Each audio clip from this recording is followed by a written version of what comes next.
Good morning, children. In this video, we will understand that what are the government approaches to abolish poverty and the reduction of poverty alleviations. So we are going to see there are three approaches which was implemented by the government. First is growth oriented approach, specific poverty alleviation programs, and meeting the minimum need of the poor. Growth oriented approach. The approach is based on the expectation that the effect of economic growth would spread to all sections of the society and will trickle down to the poor section also. In other words, the effect of rapid increase in GDP and per capita income would spread to all sections of the society and will trickle down to the poor section also. This implementation of the top approaches was the major focus of planning in the 1950 to 1960. As per this planning, it was felt that there should be development of the industry, agricultural transformation through the Green Revolution in selected region would benefit the underdeveloped region and more backward section of the community. But there were some problems. The problems related to the economic growth which can trickle down the poor, but it have not done. Why? Because of the reason of the population growth, because of the reason of the overall growth and growth of agriculture and industry was not so impressive. The gap between poor and rich was very high, and Green Revolution have increased the disparity between the large and small farmers, and there was unwillingness and inability to redistribute land. Due to that, this approach was not successfully implemented and was not able to trickle down the poverty from the country. Second approach was specific poverty alleviation programs. While looking for the alternatives to specifically address the poor, policymakers started thinking that income and employment for the poor could be raised through the creation of additional assets and by means of work generation. This could be achieved through the specific poverty alleviation programs. That there was implementation of these programs were done in the year 61 to 66, which was in third 5-year plan, and it was successfully implemented. One of the major program which is under it was food for work. Now we are going to see how these programs were implemented. This was categorized into two parts. First is self-employment program. Under that, there are four type of programs. First is REGP, means Rural Employment Generation Program. Then PMRY, Prime Minister Rojgar Yojana. SJSRY, Swarna Jayanti Shahri Rojgar Yojana. SDSY, Swarna Jayanti Gram Swarojgar Yojana. Let's see these all programs one by one. REGP. REGP program aims at creating self-employment opportunities in rural areas and small town. The Khadi and Village Industry Commission is implemented in this. Under this program, one can get financial assistance from the bank as a loan to set up their industry. And the second is Prime Minister Rojgar Yojana. This was implemented for those educated unemployed from the low income families in rural and urban areas both, who can get financial help to set up any kind of enterprises and that generate employment under PMRY. This was introduced in urban area in the year 93 to 94 and extended to rural area from the year 94 to 95 for providing self-employment to educated unemployed. PMRY generate employment for more than 10 lakh person by setting up 7 lakh micro small scale business during the 8th plan. Third is Swarna Jayanti Shahri Rojgar Yojana. This is mainly aimed to creating employment opportunity for both self-employment and wage employment. In urban area, the SGSRY came into operation from December 1997. It aimed to provide gainful employment to the urban employed, unemployed and underemployed by encouraging the setting up of self-employment ventures and their small scale industries. There are under very another programs are also added in the SGSRY. This came into operation by summing the some other poverty alleviation programs like Nehru Rojgar Yojana, Urban Basic Service Programs, Prime Minister Integrated Urban Poverty Eradication Programs. By adding these all, we get one new name of the program is SGSRY. This is generally and centrally sponsored program which fund around 75 to 25 basis, means 3/4 it is funded through the central and the state government. So the ratio between the central and state is 75 is to 25. Next is Swarna Jayanti Gram Swarojgar Yojana. This was introduced in April 1999, and as a result, for restructuring and combining the integrated rural development program and allied program for the self-employment in rural poor. It aimed to bringing the self-employed poor above the poverty line. The scheme is being into operation as a centrally sponsor, and again here the ratio division between center and state was 75 is to 25. Now we are going to see the next category is the wage employment program. Under this there are three type of major programs. One is SGRY, Swarna Sampurna Gramin Rojgar Yojana. Then NFFWP means National Food for Work Program. Then Manrega. So we are going to understand every one by one. Sampurna Gramin Rojgar Yojana was launched in 2001.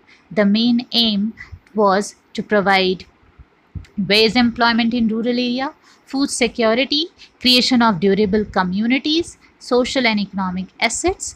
The program of the Employment Assurance Scheme and Jawahar Gram Samriddhi Yojana have been merged with SGRY since April 2002, and it was merged with National Rural Employment Guarantee Scheme 2 later on.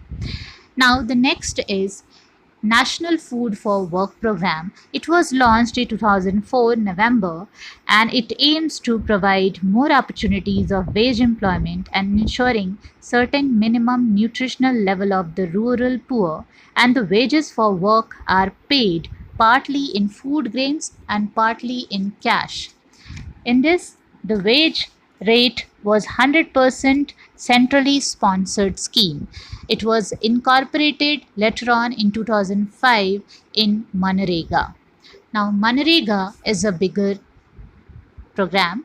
Mahatma Gandhi National Rural Employment Guarantee Act. It was passed in 2005 August in Parliament by passing a new act to provide guaranteed wage employment to every rural household whose adult member to do unskilled manual work for minimum 100 days in a year. This act is known as Mahatma Gandhi National Rural Employment Guarantee Act. Under this, all those among the poor who are ready to work at minimum wage can report for work in areas where this program is implemented. It was extended throughout the country in 2008, and it aims to enhancing the livelihood security of the household by providing them at least 100 days of guaranteed wage employment. So these were the total programs which was implemented by the government to eradicate poverty from the country. Now the third is meeting minimum needs program. This approach was directly provide basic facility to the poor. Example, basic facility like food material at subsidized rate, provide free educations, health cares, provide safe drinking water and sanitation facilities. PDS system means public distribution system and also comes under it. Integrated Child Development Scheme and Midday Meal Scheme also comes in it. Pradhan Mantri Gram Sadak Yojana, Pradhan Mantri Gramoday Yojana, and Valmiki Ambedkar Awas Yojana also are aimed to provide minimum basic necessity for these poor people. Apart from that, we have other social security programs too, that National Social Assistance Program that is initiated by the central government. Under this program, elderly people who do not have anyone to take care of them are given pension to sustain themselves. Poor women who are destitute and widows are also covered under this scheme. Apart from that, there is Pradhan Mantri Jan Dhan Yojana, means Janadhan bank account. In this, government also introduced a few schemes to provide health insurance. From 2014, a scheme called Pradhan Mantri Jan Dhan Yojana is available, in which people in India are encouraged to open their bank account. Besides that, they need to enhance their saving habits too. This scheme is intended to transfer all the benefits of government and also subsidies to account holder. They get it directly. Each bank account holder is also entitled to rupees 1 lakh accident insurance and 30,000 life insurance cover. So these were the some programs which has been given by the government as a policy, as their approach. Now we see poverty alleviation program, how it was successfully implemented, a critical assessment. If we see the achievements of these programs, we had some very good points, like the percentage of the absolute poor was decreased for the first time since independence. The percentage of absolute poor in some state is now well below the national level. And if we see the wage rate, there was increase in wage rate, and there is improvement in terms of per capita income and average standard of living. There was also improvement in nutritional level. The people are encouraged and also aware towards the nutritional level to get the nutritional food. But apart from that, there were some shortcomings too. Despite various strategy, we have some problems like unequal distribution. Due to unequal distribution of land and assets, all the benefits directly related to poverty alleviation programs have been appointed by the non-poor. Other limited resources, because the comparison to the required people and a comparison to the magnitude of poverty, the amount of resources were very less. It was not sufficient. Third, lack of proper implementation. These programs would totally depend on government and the bank officials and their implementations.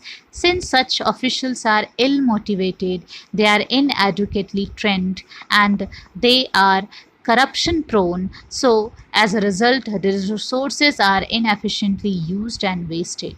There is a lack of effective participation. These programs have largely remained government sponsored program, so there is also non-participation of local level institutions. There is inappropriate policies. These inappropriate policies have failed to address the vast majority of vulnerable people who are living under the or just above the poverty line. Apart from that, there is lack of active participation of the poor people too. High growth of rate low alone is not sufficient to reduce poverty. So there is much requirement that the poor people also and successfully they should participate. That's why these programs are not a successful programs. Apart from that, people just above poverty line do not get benefit of these programs. People participation in these programs was less. So we can give the suggestions that we should be giving social mobilization through the print media or through the other medias, that the poor people should be encouraged to participate and get themselves empowered. Apart from that, we can give suggestion to increase the employment opportunities. Social mobilization will also help them to create employment opportunities, which may lead to increase the level of income.